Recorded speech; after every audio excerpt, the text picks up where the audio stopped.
Was out there last night, felt great.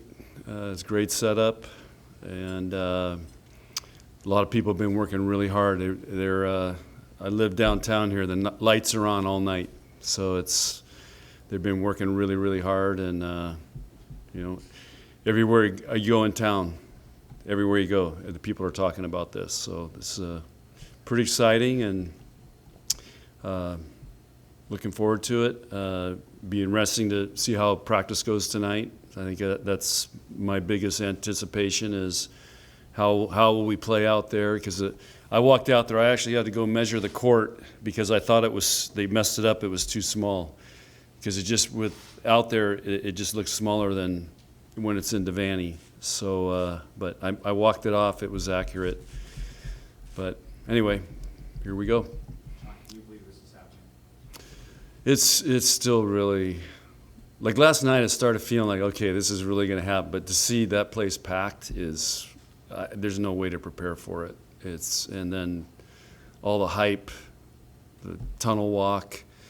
I mean, there's a lot going on. This is going to be a great challenge for our players to stay focused on playing volleyball. How meaningful is it for you that it's not just, a celebration of this current team, but a celebration of, all of the teams that have come before? Yeah, I was just talking to a really good friend of mine this morning who brought up that, this is, if you think about where women's sports started and then what's going to happen tomorrow night, I mean, this is a celebration for all that, and for all the, all the women that first started getting a chance to play sports, but there's a lot of women that never got a chance. And to see this happen, and again, I keep flashing back to when the soccer team played in the Rose Bowl, the USA soccer team, and I can still vividly remember that whole scene, the whole match. I think it was Brandy, the celebration, and that was a big moment for women's sports, and it really shot soccer up, and this is another great chance for that to happen, and for the sport of volleyball. What element that's different from indoor do you think will impact the play the most? I think the two biggest things will be depth perception. So it's you have sky, and we're used to having a ceiling. Even if we're in CHI or somewhere, you still have a ceiling. There's no ceiling, so that'll be the first thing. But we play beach, so they can acclimate to that. And then the other thing will be the wind.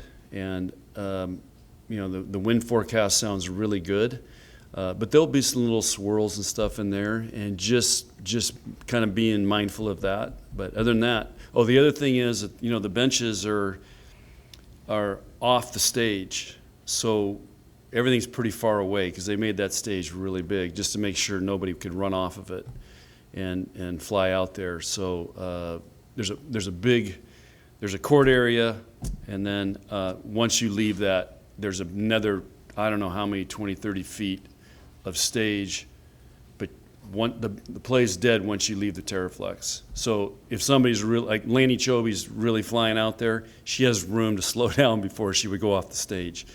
And so they made that stage, I think, bigger than what they originally planned. Is anybody going to be on that platform, coach, or the benches? The benches are going to be below? I don't know. We're going to figure it out today in practice, because you're right. The bench will be down below the stage. So we'll have to figure out. It's pretty far away. Yeah, I know. Yeah, we'll figure it out today. Yeah, what are your kind of goals going into that practice to get them ready for tomorrow? Just get used to it. We're going to do a practice tunnel walk. We're just going to try to front load them on everything that's going to happen, and then and get used to playing outside, and like I said, the depth perception. That's going to be really different for them. We talked a lot about the potential of rain, and now that is not possible, the next thing though is humidity and what that could do for the court. How are you feeling about that heading into? We tested it last week when it was 105 and the humidity was whatever it was, and the court did great.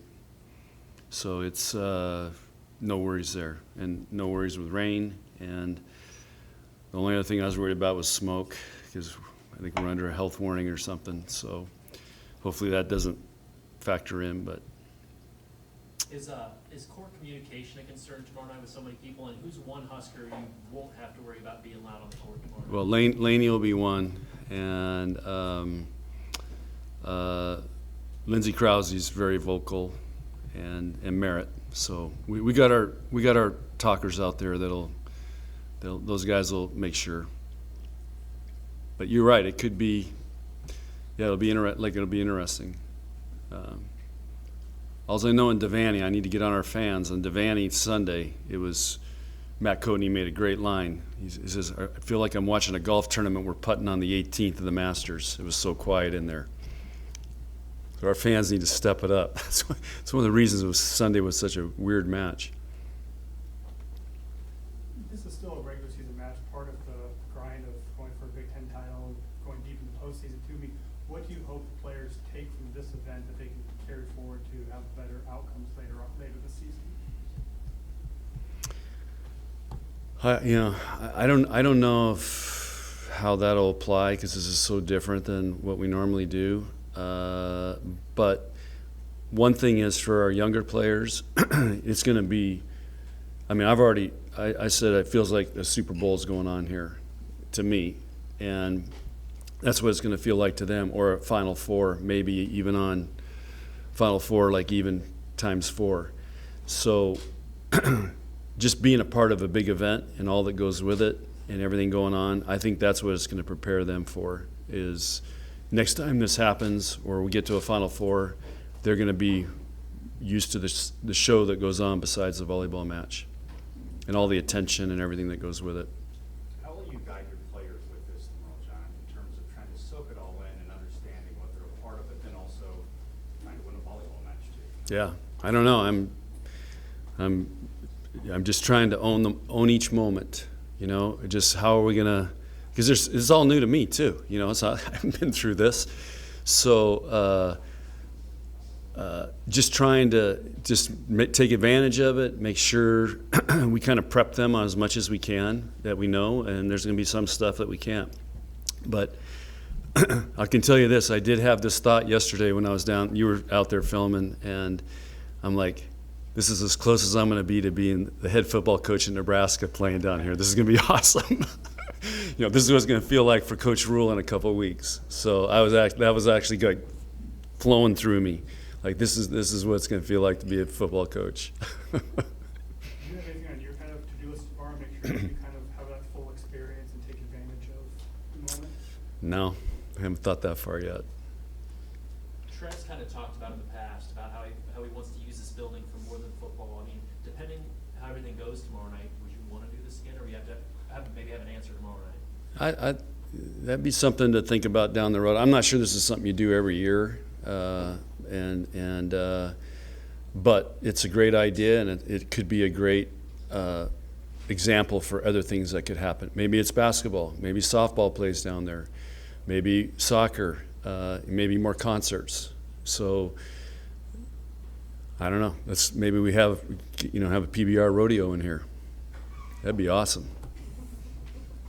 John, you talked about this being a celebration of players that have come before, but how meaningful just for you to have some of your former women here supporting being a part of this great event? Yeah, there's going to be former alumni here that I've never met, and the problem has been we can't bring them all back like this. So this is the first opportunity for this ever to happen because we're always sold out, so we don't have seats, and I think there's close to 100 are coming back. So what a great opportunity for all of them, and I've been reading and hearing their excitement for this, and 100 alumni, that's a lot for volleyball. I mean, I'd be curious how many total alumni there are total. It's going to be a big chunk of those alumni are going to be back here, and we're doing it right. I mean, they're having a big thing tonight, and they're going to introduce them tomorrow. I mean, this is going to be really special for them. Just what does it say just about how this program has transformed? Going from playing in Maple League to now playing in the Memorial Stadium program. Yeah, that's what they pay you guys to do. Put that in perspective. I was here in '88 when we were in the Coliseum, and we had a couple of really good crowds. So that's when we saw the potential that potentially could happen. But you're right, there will be women here that played in Maple League, And, they tore the Maple Leaf gym out because they redid that. But sometimes we would just take our team over there and train periodically just to say, hey, this is what it used to be like. It's this little cracker box. It's super loud in there. They love training over there. And but we would do that to remind them of this is where it all started. And so there'll be some reminders of you guys. It hasn't always been like what you're used to. They weren't getting NIL deals back then. There's about 40 buses of, teams coming for this. How important is it to you to set an example for them? Well, they're coming because they want to be a part of this, and they want to be a part of Nebraska Volleyball. And a lot of them, they can't get into our regular matches. So hopefully we're going to inspire some future Olympians and future Huskers and young girls that want to be volleyball players, because I know that a lot will be there tonight. And so the main thing is just to inspire them and really to dream big. I wish Jordan could be here. This would be really special for her, but they're playing, getting ready for the Olympic qualifier. Coach, what does this say about the profitability of women's athletics and as well as, maybe the popularity of volleyball growing? I think Amy did a great article today. I think we're setting the example of what can be done. And, I made that vow in 2001 when I was told, you guys would be nothing if you weren't paid, football wasn't paying for your way. And here we are. And so it's pretty gratifying, but I don't look at it as like, oh yeah, I proved that wrong. I look at more of we're showing an example of what can be done. And women's programs and need to start thinking about how they can do this too. And so I'm just very proud that it's at Nebraska, and we have the support and administration here that would take this risk, because it was a big risk. And we had a President Carter, he said, hey, we're going to sell this thing out, and he's right. I want to see him go do that at Ohio State now.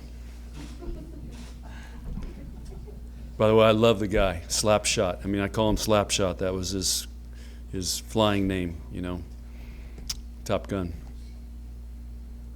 Any more questions for Coach? What was a big risk about doing this? Just that it wouldn't go, and we would, it'd be a small crowd and weather.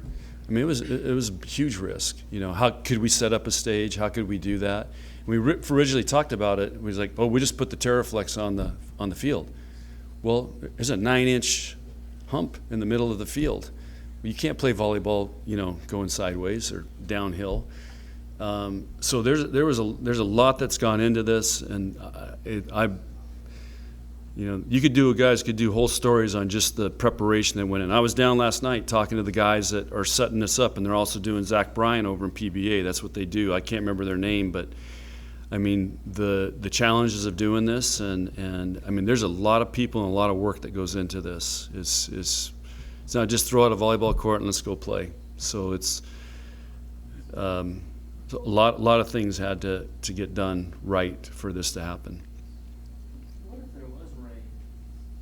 What would have happened? I don't know. There was a committee to figure that out, but we would try to dry the floor as much as we could and to play in it, or wait, rain delay like baseball. Worst case, if it was lightning or something, then they had a plan. We'd go just move it to Devaney and give free beer to everybody else. All right, see you guys later. Thanks.